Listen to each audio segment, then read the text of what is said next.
put uh,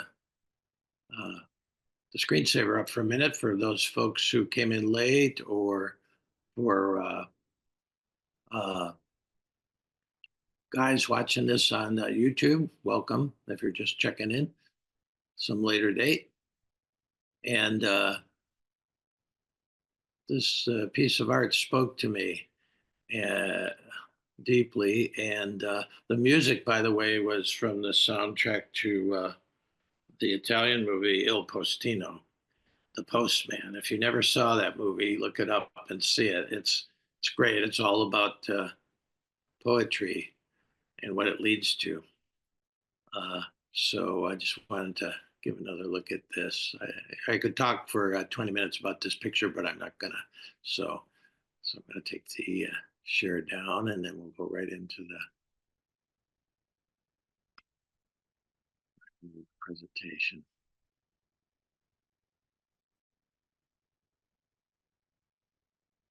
Okay.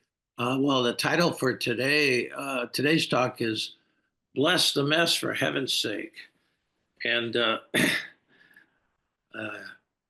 people have been asking me, I've been asking myself what to do about the current mess in my life, singular, and in the culture, plural.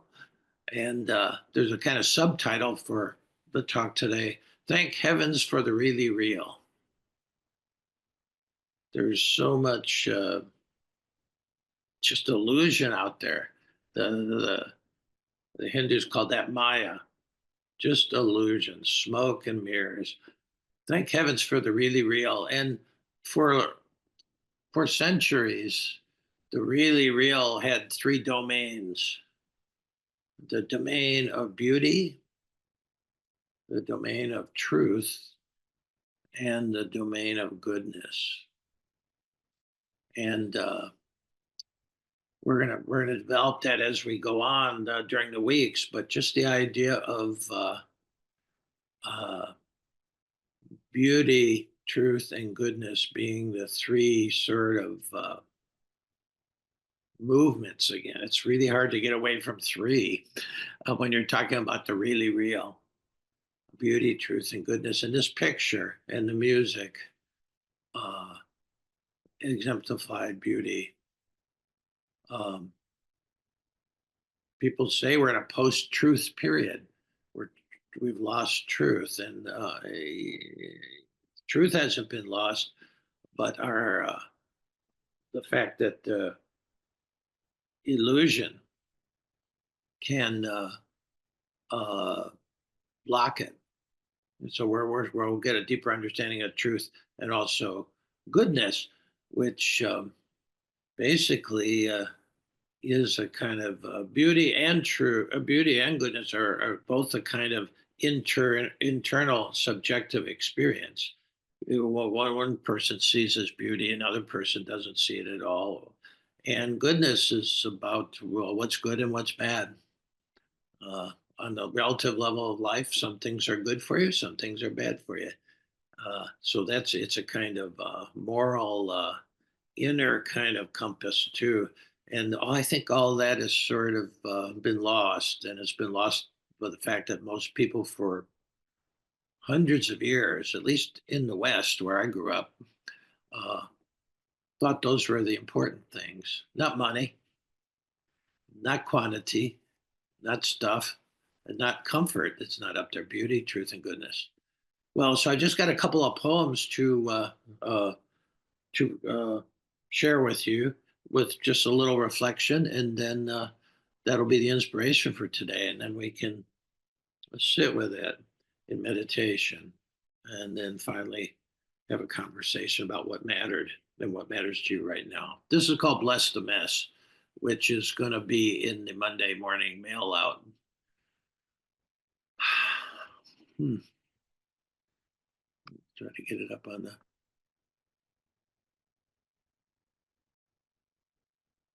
Bless the Mess. Whatever the hell happens to you, you can say, this situation is exactly what I need. Whatever the hell happens to you, you can say, this situation is exactly what I need.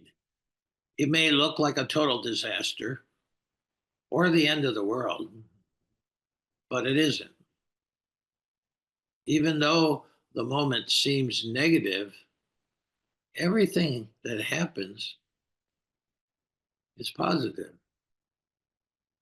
If you bring love to the moment and not discouragement, you bring love to the moment and not discouragement, you will discover beneath the rubble the seed of a new life. And that's all that's needed. The world is perfect. The world's a mess. For heaven's sakes, it's always been a mess. We can't rid the world of sorrow, yet we can embrace it with joyful solidarity. We're not here to change the world. We're here to love it, bless it, and heal it. That's just my take on it. And whenever I read anybody's poems or listen to somebody recite them, uh, I'm listening with the ear of the heart. I'm listening to maybe a word, maybe a phrase, maybe a stanza really resonates. Maybe the other stuff doesn't resonate so much, but maybe one word resonated. So I'm just going to go back through this again, really, and just clarify a couple of things. For instance, in the title, Bless the Mess, just like prayer, meditation, these sort of God, these kind of concepts that can be not only be misinterpreted but be destroyed by our culture. Our culture is really good at destroying the meaning of words, if you haven't noticed. But this idea of blessing the mess, blessing, we think only priests bless, or you have to say certain words and they have to be include God in them. No, that's not this. That's not the sense of it. We'll expand that, but just for a while, just hold that sort of in a neutral space. The second poem is talking about blessing and what that means, but very much, I think it's an attitudinal switch when you even see it as an option rather than trying to ignore the mess in your life or all around you, or rather try to fix it. There's a third option, which is to bless it. Whatever the hell happens to you, you can say this. This situation is exactly what I need. You can say it. It may look like a total disaster or the end of the world, but it isn't. Even though the moment seems negative, everything that happens is positive. These are quite, I don't expect you to agree with these statements, but it's actually what I've experienced, in 75 years. Even though the moment seems negative, everything is that happens is positive. The Sufi phrase that they coined for this perception of the world that was snuck into European consciousness in France via North Africa became in English known as everything's a blessing in disguise. Even though the moment seems negative, everything that happens is positive. Everything that happens is a blessing, but it's in disguise. On the surface, it's very well disguised. It seems like a disaster, of course. Only if you can go deeply into it can you find the blessing beneath the disguise. And a lot of people don't. But this is where this has come from in my own life as an experience. Even though the moment seems negative, everything that happens is positive. If you bring love to the moment and not discouragement, all right, that's a choice. And we're going to be talking about that in the second poem, but that's a choice. If you bring love to the moment and not discouragement or anger or hatred or despair, fill in the blank. The key is if you bring love to the moment, you will discover beneath the rubble, and there is real rubble. Just look at Gaza. If you want to see rubble, physical rubble, but a lot of times there's just emotional rubble. Just, you will discover, if you bring love to the moment, you will discover the seed of a new life. That's a key image. You will discover the seed of a new life, and that's all that's needed. The world is perfect. The world's a mess. Hold those two images together. The world is perfect. The world's a mess. For heaven's sakes, it's always been a mess. I'll leave you to worry about that line if you're interested in it. For heaven's sake, it's always been a mess.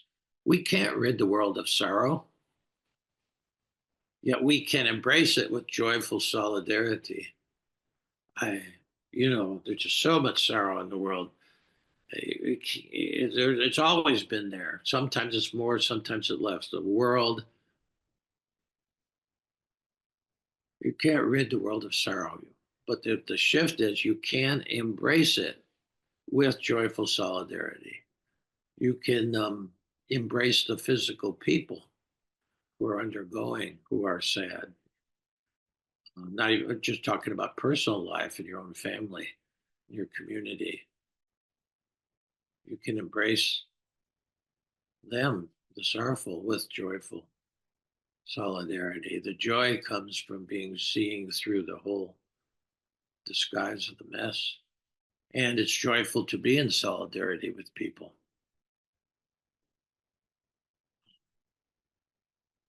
We're not here to change the world.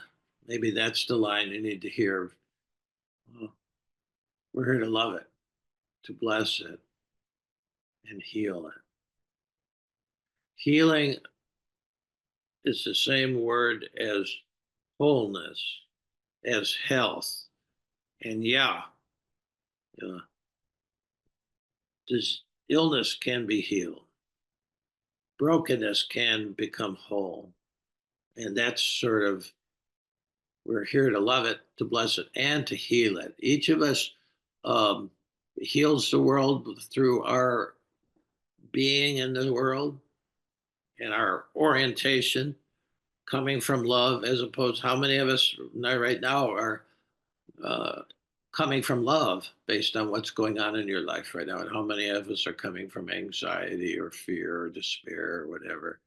To come from love is a powerful thing. We're here to love it, to bless it, and to heal it. Well, okay, that's a lot. I'll be sending out the text of that will be tomorrow if there's part of it you want to look back at, if it has any meaning for you at all. It does for me. Now the second poem is just called Your Mission. We sort of got to that in the last line. We're here to love it, the world, our families, people at heart to heart, the people you meet on the street. We're here to love it, bless it, and heal it. Well, this second short poem sort of gives you some clues on how you do that. I used to watch the early Mission Impossible, where the voice of the guy would say, "Mr. Phelps, should you choose, your mission, should you choose to accept it, and then gave him the mission." So that's what I have here. Your mission, should you choose to accept it, and it's a choice. I've chosen to accept this mission. Doesn't mean you have to. Doesn't mean I'm right and you're wrong. It's just I'm just sharing. The only thing a person can really share is their own truth, what they've experienced. Okay, so this is your mission. Should you choose to accept it, loving just this, tasting just this, blessing just this, with wholehearted awareness, is the spirit healing energy flowing through you into the world. So let's break that down into three. It comes in three parts, of course. I can't get away from it. Loving just this. It's what we're talking about in terms of your basic motivation for meeting whatever arises in this life. My internet connection could go off in the next minute. Uh, it happens all the time.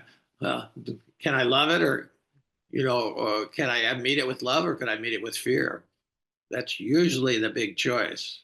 Some type of fear, like, ugh, or love is, open arms. Can you embrace this moment? Loving just this, whatever this is.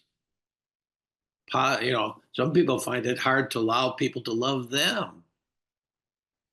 And when somebody says you did something well, or boy, I really like that.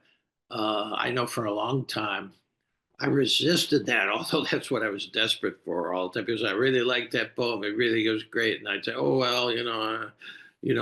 So it's even that allowing people to love you, loving just this. That's the start of it all. If you don't start with that thing, I'm not sure where you end up. But I'm through with starting from fear. I'm through with having that be my basic orientation towards life. Yeah, it's a wild, crazy world, and there's a lot of a lot of ugliness, a lot of untruth, and a lot of badness out there. The flip side of beauty, truth, and goodness, of course, there is a lot out there. How do you relate to it? Loving justice, tasting justice. Taste is a spiritual code for experience. If you go into the Buddhist, they talk about the one taste of reality, the one experience of the really real. And so tasting is, at least in spiritual poetry, always means experience. So loving just this, experiencing just this, actually let it in. We've all done this. We don't want to see, we don't want to hear. That's not for me. And I understand that. You can make choices about how much you're exposed to what's going on in the world, but just to experience. Once you love it, then you have the kind of inner power. Love only has this power in my book to experience it. I had somebody I sent out my 52nd postcard on Gaza, and somebody it was about a documentary that's up for the Oscars, and somebody said, even if I could find it, I don't know if I could bear to see it. Understand that. Tasting it, experiencing it, tasting justice. So loving justice, tasting the justice. Now, this is where we'll understand a little bit about blessing. And then blessing justice with wholehearted awareness is the Spirit's healing energy flowing through you into the world. So just blessing. After you decide you're going to go into it with love, nothing happens. If you're going with fear, none of this happens. You can't bless the world from a framework of fear. Loving justness, and then really experiencing the situation, opening yourself up to it. It's not easy. When you actually see pictures of the crucifixion, uh, his arms are open, and you see the wounds, and that's why this is a kind of hero's journey, too, to experience what's going on in the world, the good, the bad, the ugly. Then you can bless it. The wounds of Christ, at least in the iconography, he shows up with the wounds, even at post resurrection, because the wounds, your wounds, heal. He was a wounded healer. He had tasted the worst that life could give him, and he came back to make that healing. So, blessing just this with wholehearted awareness. Now, that's a key thread of all this. The heart again. This is heart to heart. The heart is a code word for your deepest center, your truest self. Like a mirror, it reflects whatever's there. The mirror tastes whatever comes in front of it. The mirror loves whatever comes in front of it. It doesn't say, "Oh no, not that." The mirror just reflects. That's why it's an image of awareness, wholehearted awareness. And again, awareness is different than thinking. Thinking slices and dices the world. You analyze, there's a place for that. You measure, there's a place for that. That's what our left brain, what we call thinking, does. And it's brilliant. But the heart doesn't slice and dice anything. It's whole. It sees with wholeness.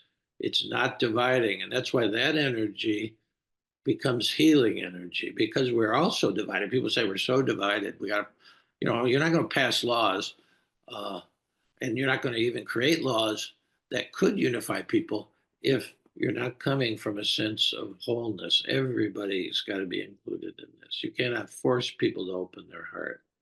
So blessing just this with wholehearted awareness. Uh, you make awareness the master and thinking the servant, as I've said in the poem Hokey Pokey. That's really, we're going to meditation now. That's really uh, hokey pokey that you're doing when you go into spiritual practice for real. You just decide that awareness is the master, thinking is the servant. And awareness is bigger than thinking. When you're sitting in meditation, you'll all of a sudden you'll realize that you've narrowed it all down to thinking about something. Well, I'm going to show you how to work with that today. So blessing just this with wholehearted awareness is the spirit's healing energy flowing through you into the world. Anybody who's known as a healer, Buddha was a healer, Jesus was a terrific healer. They know that they're not healing anybody. They know that the spirit's healing energy is flowing through them. So you become a conduit. Yeah, that's how you tap into it. And so, uh, you know, that's your mission, should you choose to accept it, is to love, bless through wholehearted awareness, and have your life be part of the healing of all of this around us, all this division, all this cruelty. Um, you can't fix it. You can't change it as much as you can use your energy, use your openness to allow the energy of the spirit to work through you. That's what I think, anyway. So now, I think that's good enough for the talk, and we'll segue into the meditation time. Thanks for listening.